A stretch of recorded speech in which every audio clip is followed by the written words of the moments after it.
Hi, good day everyone. Pinag-usapan ngayon ng mga leaders natin in the military and in the Philippine Coast Guard. In order to answer at mag-respond tayo sa krisis ngayon sa West Philippine Sea, ay sinasabi, magdagdag tayo ng mga reservists. Itong mga civilian fishing boat operators, yung mga bangka, kailangan daw i-enlist natin sila as volunteer reservists para magpatrolya doon sa West Philippine Sea. Okay? So, yan ang balita. And so, let's talk. Before we go any further, please subscribe to our YouTube channel. Now, let's talk. Ang sabi ng mga opisyales natin, yung mga leaders ng military, is that we should add or enlist ng mga civilian reservists para magdagdag, mag-buffer, parang force multiplier, parang mga tanod natin. Yung baga, dagdalhin natin doon sa West Philippine Sea at doon sila mag-patrol. So sila yung maging tanod natin sa dagat. Voluntary daw ito. Alam naman natin dito sa Pilipinas, pag sinabi mong voluntaryo, babayaran mo yan. Kasi buwis-buhay na yan eh. So, I don't think the military leadership are serious about this thing called voluntary, because you have to pay the fishermen to do the TANOD patrol in West Philippine Sea. Hindi to purok ang pinapatrolan, hindi to barangay. Dagat ito. At hindi ito dito kalaban ang mga lasengko. Hindi kalaban dito ang mga basagulero. Ang kalaban dito is a well-organized army of China. So, may magbo-volunteer pa pupunta doon. What I mean is that let's not act na parang knee-jerk reaction ng ating mga leaders. Na kailangan, magdagdag tayo ng milisya doon. Magdagdag tayo ng mga tanod sa dagat. Di ba? I-enlist natin. Maglagay tayo ng mga reservists. Gawin natin itong mga patrol natin. Itong mga civilian fishing boats. Kung kinanyon yan doon ng China at napatayan doon, what will happen to them? And ito, if we want to patrol and put some reservists and militia in the West Philippine Sea, are we trying to position ourselves and inviting a war against China? At this point, iba kasi, iba yung pag sinabi mo na, okay, let us do something against China. At itong sinasabi na, okay, maglagay tayo ng militia at gawin natin ng mga reservists itong mga private fishing boat vessels natin. Pag kinanyon yan doon at may namatay na isang Pilipino, kaya ba natin mag-grease back sa China? Hindi, we cannot. So what will we do? Think better. I think we can think, I believe that our leaders in the military can think better than this thing called reservists. Ipakita ko ngayon sa inyo, mga friends natin, no? Ang ginawa ng Indonesia. Here is what the Indonesian leadership did. Nang ginawa ito sa kanila, the same thing ang ginawa sa kanila ng China. May ginawa ang Indonesia. Ito ang ginawa ng Indonesia. The world's most populated country, China, and the world's fourth most populated country, Indonesia, gathered naval troops in the South China Sea. Talk about all the World War rhetoric. Let's play you an audio clip. This clip is from the 24th of December 2019.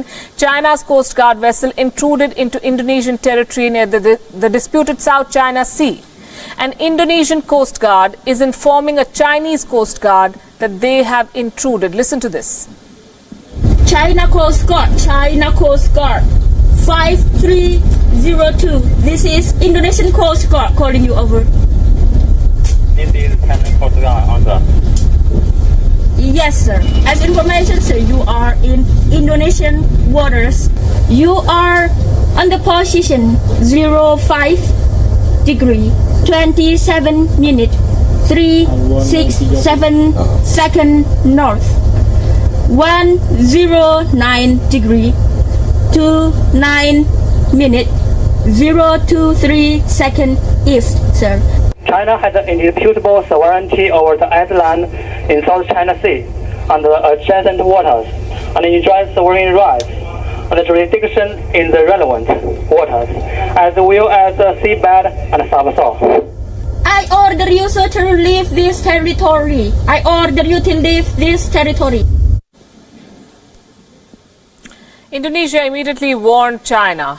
Here is a map of the region to help you better understand. Indonesia said that China trespassed into its exclusive economic zone near the Natuna Islands.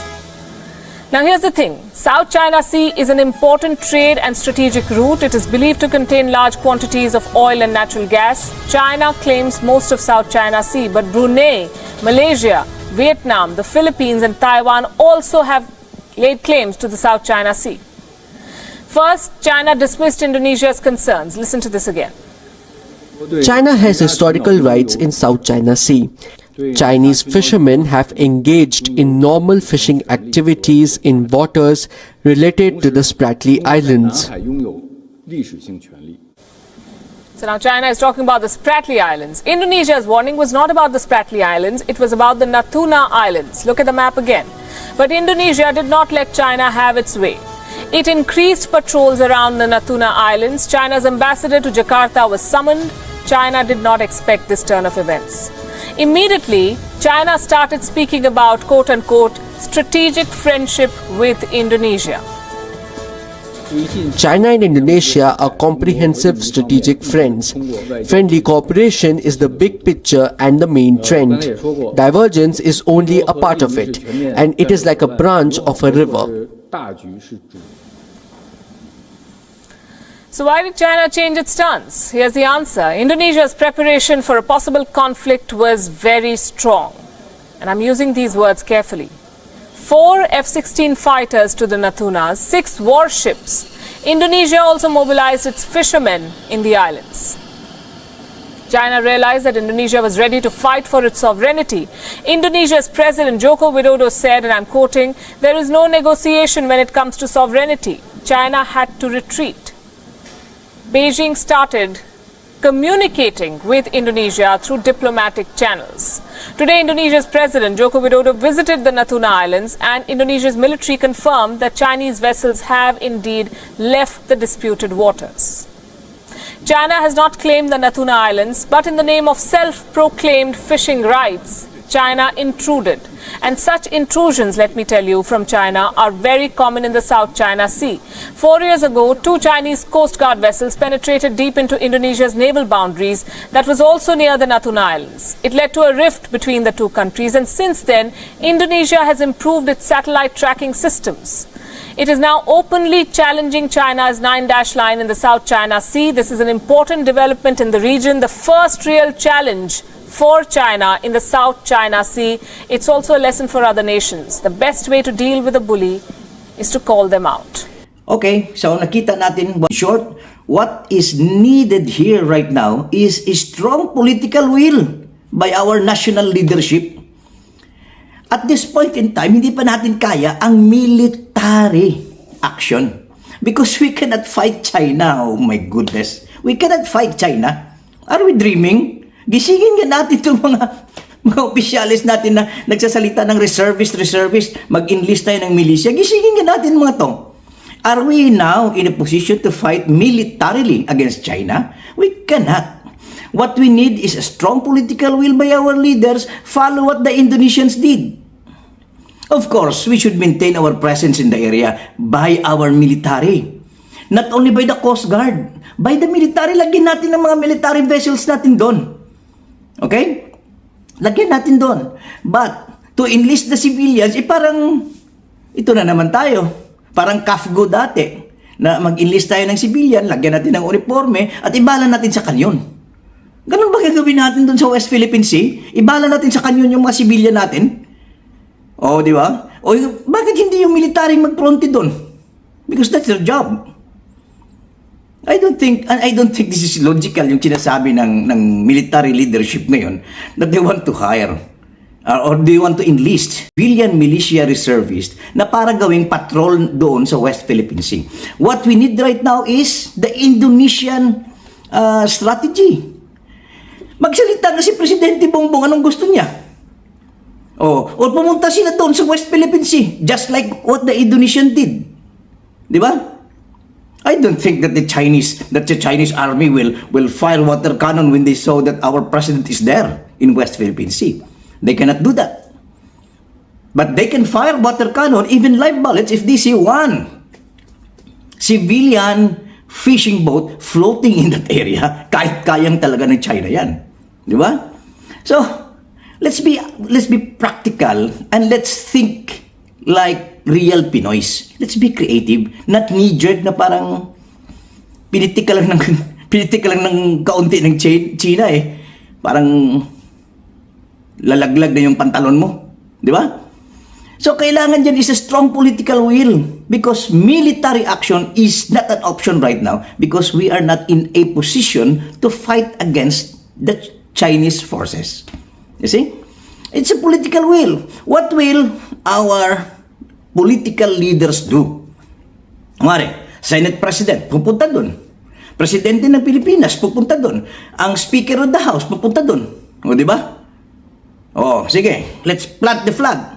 At kung kulang yung supply ng ating mga sundalo dun sa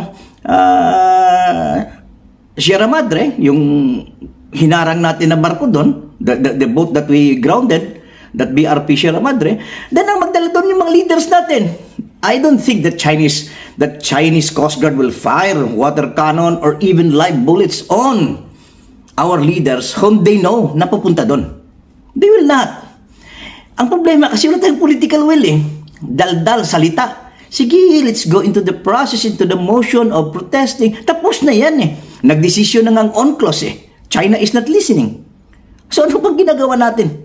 No more papel. Let us stand our ground by using our political will and insist that that area is ours. But do not use military force. Enlist the civilians, ibala natin sa kanyon just like the CAFGO and make them the TANOD in the sea? Are you joking? Ano to? Nagbibiro yung mga military leaders natin? Oh, come on. Okay, that's just our grain of salt on this issue. This is Eric Tenarefe from Negros Herald.